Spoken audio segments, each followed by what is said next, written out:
Hello tout le monde, j'espère que vous allez bien. Alors aujourd'hui, je vous montre les chaussettes du jour avant de les enfiler. Ce sera plus simple que de faire de la gymnastique. Ce sont les Rad Radish Socks de Charlotte Stone. Voilà, ce sera plus élégant. Ensuite, je vous remontre à la lumière du jour les chaussettes de hier, mais vite fait parce qu'on les a déjà vues hier. J'imagine qu'on voit quand même mieux. Voilà, avec les jacquards de Pacific Knit Co, le pack Haunted House que vous avez vu dans les épisodes précédents. Et en fait, je voulais vous montrer de plus près. Vous avez vu pourquoi j'ai utilisé ce brun? C'est parce que dans la laine, il y a des petits speckles de brun. Je ne sais pas si ça se voyait. Voilà. Ça, je vais aller faire une photo et pour Instagram, je vais utiliser je m'excuse, je ne sais pas comment ça s'appelle, les cadres de photos qu'elle a créés pour le Spookal et avec le hashtag aussi Spookal. J'ai plus en tête exactement, mais si vous allez voir sur Rénome d'hiver, vous verrez ça. Demain, j'aurai peut-être fait ça sur Instagram, puis je pourrais vous mettre la photo là avec les noms et tout ça. Voilà. Alors, aujourd'hui, la chaussette Sally. On avait une petite section à faire. Oh là là, attendez, trop de fil. La petite section ici, toute petite. Voilà. Donc ça avance bien. La prochaine, elle est plus grande avec des arrondis comme ça. Et la couleur, ce sera le jaune or qu'on a. Puis après, on aura utilisé déjà une fois toutes les couleurs. Donc ça va avancer gentiment. Donc je ne sais pas si ce sera sur 1 ou 2 jours, la prochaine étape. L'important, c'est que ça avance, même si c'est un tout petit peu. La chaussette bonbon qui se trouve donc dans mon calendrier de l'Avent que j'ai eu hier, qui est donc la Oogie Boogie, qui se trouve dans ce livre. Je vous ai montré hier, j'ai utilisé le jacquard d'un bonnet. Je ne vais pas remontrer tous les jours à double les mêmes choses. Et on avait donc la deuxième chaussette qui avait la pointe, le talon et le début de la tige qui était faite. Et donc là, hier, j'ai fait le jacquard.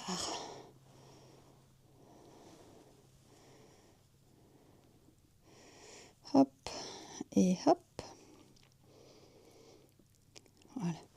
Donc j'ai dû bien réfléchir là parce que les chaussettes se mettent comme ça. Et je voulais bien avoir un Oogie Boogie d'un côté sur l'extérieur et l'autre Oogie Boogie aussi sur l'extérieur. Donc j'ai dû faire attention à où je commençais mon jacquard pour bien avoir ça dans ces positions-là. C'est un jacquard facile dans le sens où il y a 2 couleurs, mais pas facile dans le sens où il n'y a aucune répétition, que vraiment sur chaque ligne, les 70 mailles sont à chaque fois différentes. Donc là, il me restera un bout de tige et après les côtes. Donc, sûrement qu'aujourd'hui, ce sera fait. Voilà. Mine de rien, en 5 minutes, on a déjà parlé de 4 paires de chaussettes. Le petit cadeau du jour.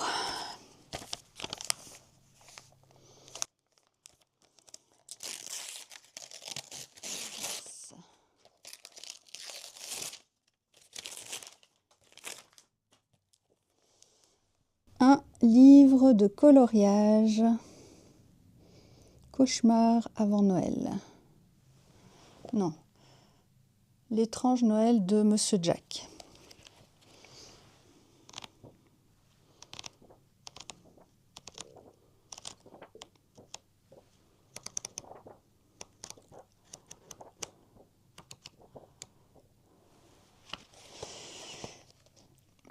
Et ça, c'est un livre que j'ai acheté. Je vous disais, hein, j'ai préparé mon calendrier plusieurs mois à l'avance et je collectionnais des éléments à mettre dans mon calendrier. Et donc celui-ci, c'était lors d'un voyage quand on était cet été à Las Vegas. Mon fils est fan de comics, donc on a cherché plusieurs endroits à aller visiter où il y avait des comics et il y avait aussi des livres de coloriage. Donc ça tombe bien parce qu'aujourd'hui, vu que je suis dans les temps pour mes petits projets là, et que avant je coloriais, avant les Vlogoween, je coloriais tous les jours, et depuis les Vlogoween, je crois que je n'ai colorié que un jour, et ça me déséquilibre. Aujourd'hui, j'aimerais donner du temps pour le coloriage, voilà. Et ces temps-ci, mon petit, il est malade à la maison aujourd'hui, mais ces temps-ci, il fait beaucoup de coloriage et de dessin surtout. Donc on va pouvoir s'installer ensemble pour être un peu sur nos projets artistiques, on va dire. Voilà, ce sera très bien pour cet après-midi. Bon, la coupe de cheveux là, c'est pas trop ça, mais bon. J'essaye de ne me laver les cheveux qu'une fois par semaine.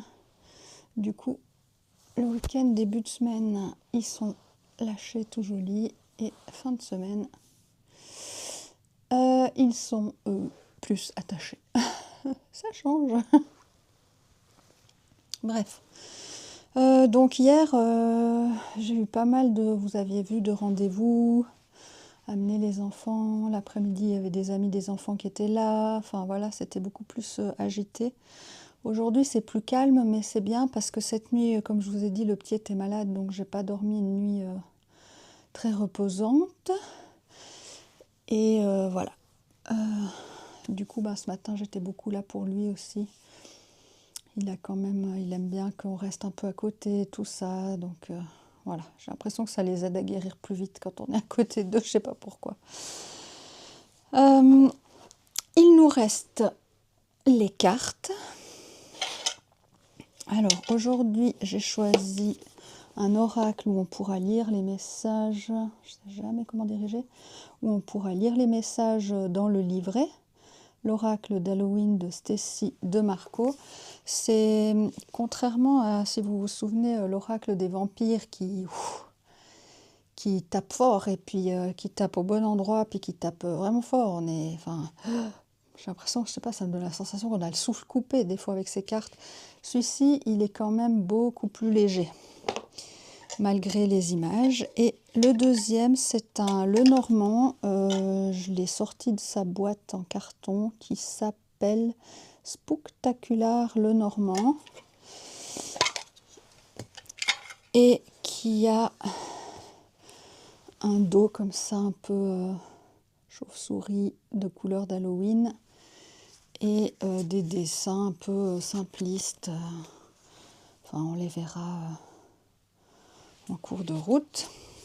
Vu que je l'ai dans la main, on va y aller direct avec celui-ci.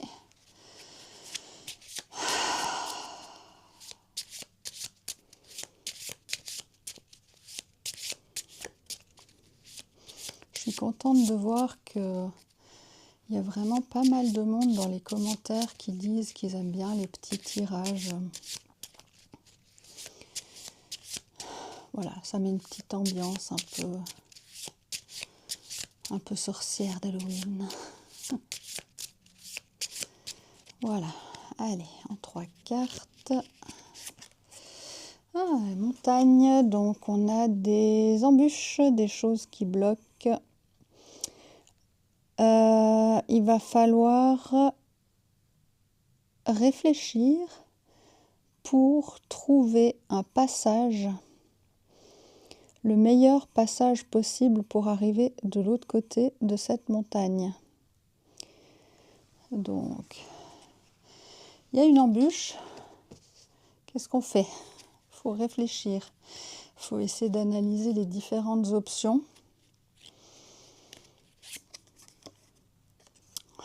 Alors, celle-ci. Ah, que des bonnes cartes. c'est la croix, et la croix, c'est la tristesse, c'est des choses lourdes à porter. Ah, je ne sais pas comment faire pour la netteté, voilà.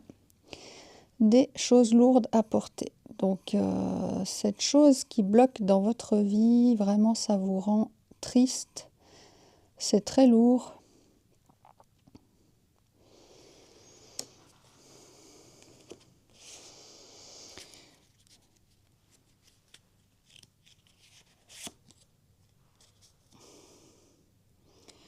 Et le bateau, alors normalement le bateau c'est un déplacement, un voyage, tout ça. Mais regardez voir là, le bateau on dirait qu'il va se faire avaler par le kraken, tirer dans les profondeurs. Ça me donne une sensation de danger en fait. C'est comme si vous vous déplacez, donc au niveau de la montagne, on vient de dire, donc c'est un truc qui bloque sur votre chemin. La montagne, ça bloque et ça vous rend triste. Donc, on dirait que pour cette montagne, on a dit qu'il fallait trouver un chemin pour passer le moins difficilement possible de l'autre côté de la montagne. Mais on dirait que si vous bougez, ça va pas très bien se passer. Donc, est-ce à dire que pour le moment, il faut uniquement réfléchir au chemin emprunté, mais ne pas faire de mouvements inconsidérés. Pour moi, ce que je vois là, c'est plutôt, c'est grand, c'est bloquant, c'est triste, c'est lourd à porter. Peut-être qu'il y a une envie de bouger, hein, peut-être de voyage, non, déménagement, ce serait la cigogne. De bouger, mais spécifiquement avec ce jeu-là. Hein, je ne dis pas le bateau en général. J'ai l'impression que c'est dangereux. Et qu'est-ce qu'on a là-dessous? Oh là là, mais que des bonnes cartes. Les nuages. Donc les nuages, c'est censé être quelque chose de passager. Je vais vous laisser là, si dans la carte, vous voyez des formes, des choses qui vous parlent. Les nuages, normalement, il y a un côté sombre sur la carte et un côté clair. Donc ça veut dire que c'est en train de passer. Ça va pas... Voilà. Mais ici, on dirait qu'ils sont englués dans une marée noire. Vous voyez, comme si dans la mer, il y a ces oiseaux qui restent coincés là. Ah, de nouveau, un message que même si on voulait, mais je ne sais pas si vous voulez bouger, mais les deux trucs qui ont du mouvement, comme le bateau bouge, les nuages bougent, ils donnent une sensation d'être bloqués, qui sont retenus. Retenus, c'est encore mieux. Parce que là, pour le moment, rien n'indique que le bateau va être coulé par le kraken, mais on ne voit pas trop comment il pourrait se déplacer et sortir des tentacules du kraken. Voilà, on dirait que c'est juste un peu englué, bloqué. Oh là là là là, je vais regarder derrière le dos de deck. Donc on a les souris. Les souris, c'est... on vous vole quelque chose. On vous dépossède de quelque chose. C'est pas forcément matériel, c'est pas forcément un vol matériel. Mais par exemple, là, quand je vois qu'on ne peut pas bouger, si on vous dépossède, la situation de blocage, c'est comme si elle vous enlève, elle vous dépossède de votre faculté à bouger. Comme si vous êtes paralysé. Et donc les souris, c'est aussi la petite souris dans sa roue qui tourne dans la tête et on rumine beaucoup, etc. Alors, je prends le jeu de cartes ici et je regarde quelles cartes se suivent un peu. Donc, alliance, monsieur, dame, et ça, c'est le soleil. bah, c'est un grand bonheur d'un couple marié, on dirait.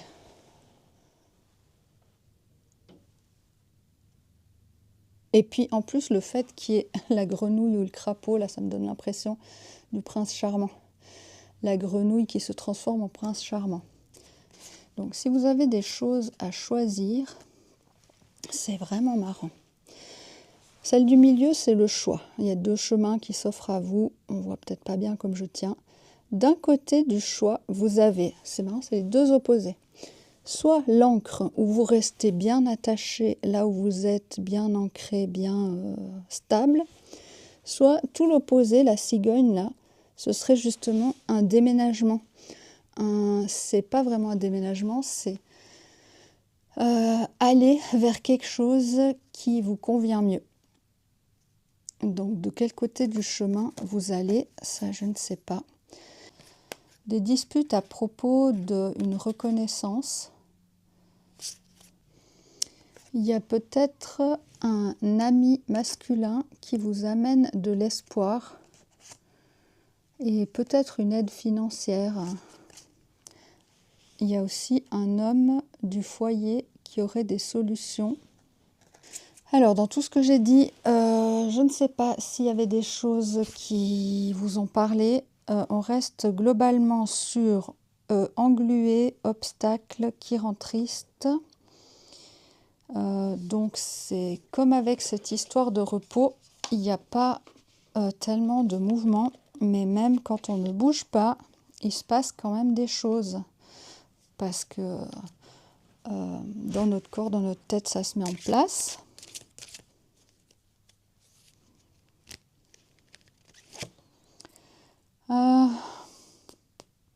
Je ne connais pas ça, le Barmbrack, douceur sucrée, synergie.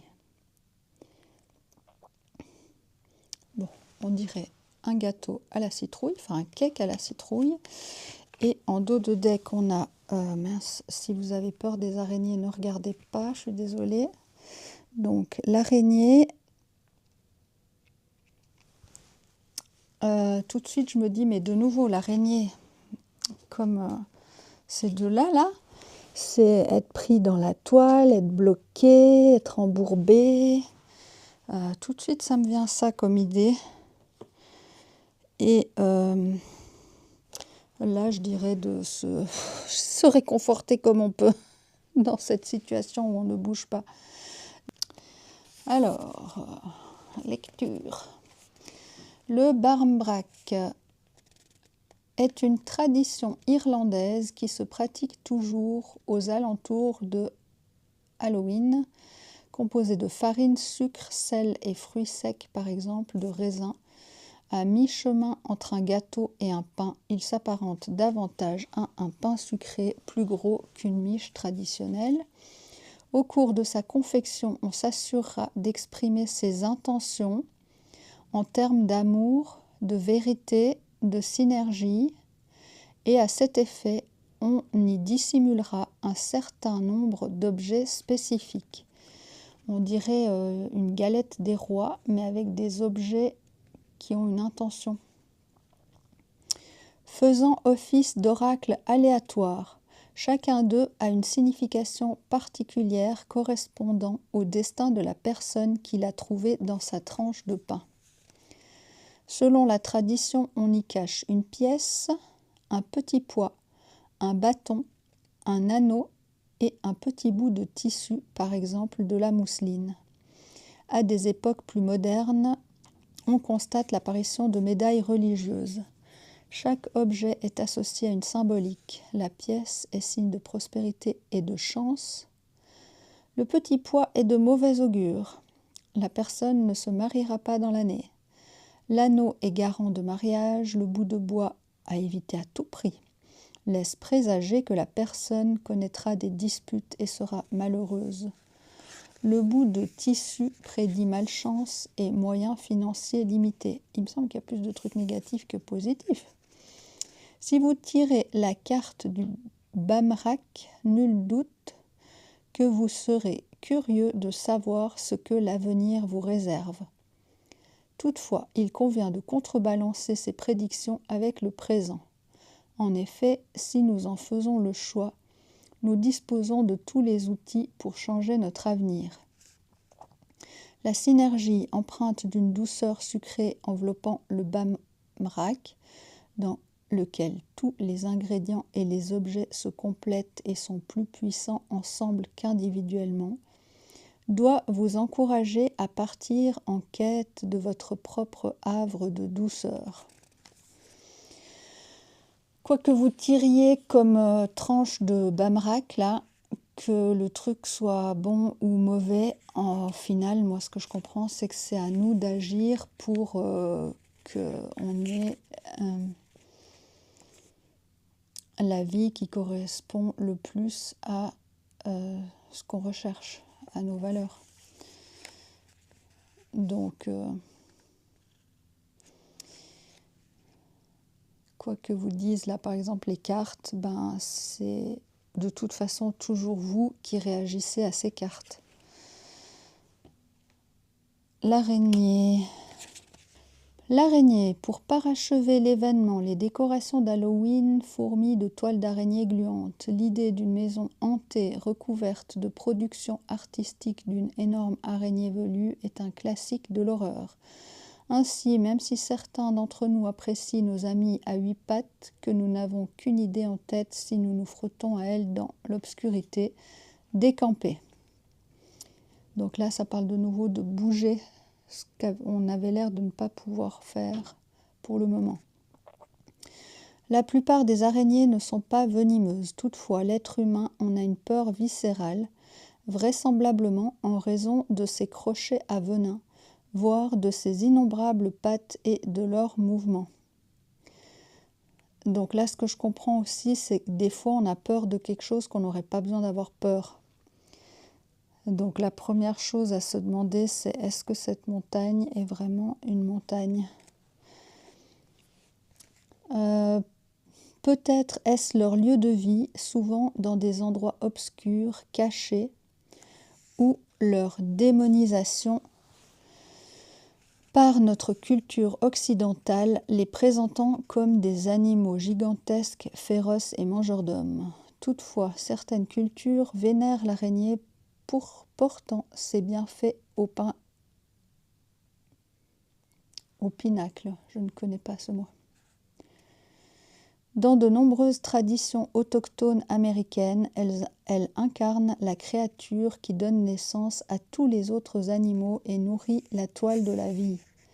La grand-mère araignée, il existe également une femme araignée, est une déesse majeure apportant sagesse, sécurité et capacité à communiquer à toutes les tribus.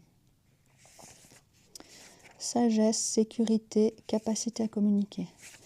Créatrice et tisseuse de toutes les étoiles du ciel, elle réalise des toiles soyeuses destinées à tous ceux qui traversent des épreuves, qui les soutiennent et sur lesquelles ils peuvent se reposer. Je relis. Créatrice et tisseuse de toutes les étoiles du ciel, elle réalise des toiles soyeuses destinées à tous ceux qui traversent les épreuves, qui les soutiennent et sur lesquels ils peuvent se reposer. Donc là, on parlerait que cette toile qui peut nous sentir bloqués et englués pourrait être un moyen de nous aider à traverser des épreuves et qui nous oblige à nous reposer, ce dont on a parlé ces derniers jours. Ok. Contrairement à l'idée de piège qu'elle véhicule, les toiles d'araignée peuvent être perçues comme un symbole de lien. Le fil est parfois très ténu entre soutien et contrôle à notre égard. Donc, est-ce que le fait de ne pas nous laisser bouger, avancer, etc., c'est de l'aide, du soutien, ou c'est du contrôle ?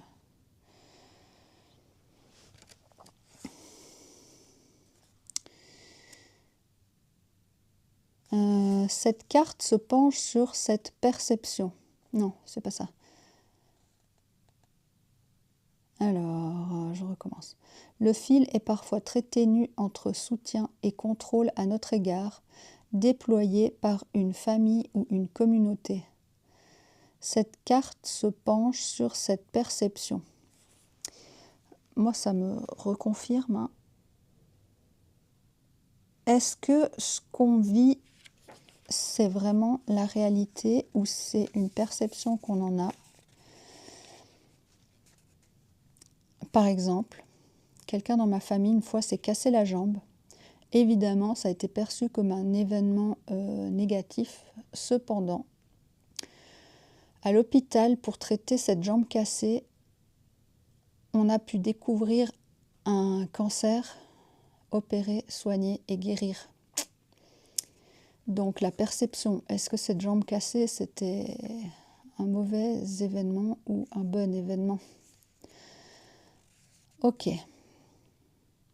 Elle vous suggère aussi de reconsidérer votre façon de communiquer avec la communauté au sens le plus large, au travail ou plus généralement avec les autres, et de prendre les mesures qui s'imposent pour apporter les améliorations nécessaires ou agir de façon légèrement différente par certains aspects.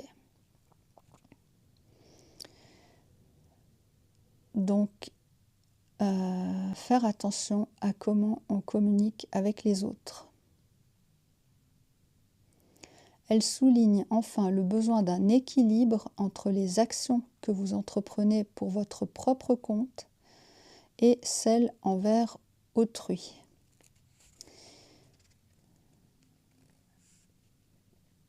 Donc prendre en considération nos actions, les conséquences que ça a sur nous et sur les autres.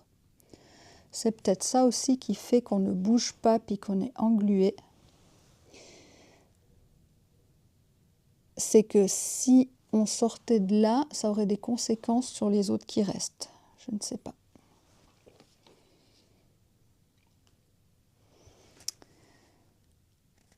Si nous donnons trop aux autres, notre force diminue et nous ne sommes plus en mesure de tisser notre toile personnelle à même de nous soutenir. Bon, là, ça me rassure quand même un peu. J'aime mieux ce discours-là. Avant de sauver les autres, on se sauve soi. Hein. On ne peut pas aider les autres, accompagner les autres si nous-mêmes, on ne va pas bien. Donc, cette carte, ces cartes en général, là, tout ce qu'on a dit, pour moi, c'est pas bouger, c'est-à-dire pas faire des grands trucs grandiloquents, des grandes actions dramatiques ou je sais pas quoi. Ça englobe la communication aussi. C'est se retenir un peu dans sa communication, dans des mouvements, dans des actions, et prendre le temps d'analyser, de voir si on voit clairement la situation, peut-être essayer de la voir un peu sous tous les angles, et pas bouger tant qu'on n'a pas fini de tout bien regarder. Et de nouveau se dire que le repos, pas trop bouger, c'est peut-être pour le moment la meilleure des solutions. Même si se reposer dans une situation qui est lourde, on aurait tendance à vouloir agir pour que ça arrête d'être lourd et triste en fait. Mais peut-être pas. Voilà. J'espère que ça vous aide, ou comme je dis souvent, que ça vous a au moins diverti. Je vais colorier un peu avec mon loulou et je vous mettrai peut-être un petit bout de vidéo sur du coloriage ou pas. Et on se retrouve demain. Bye bye!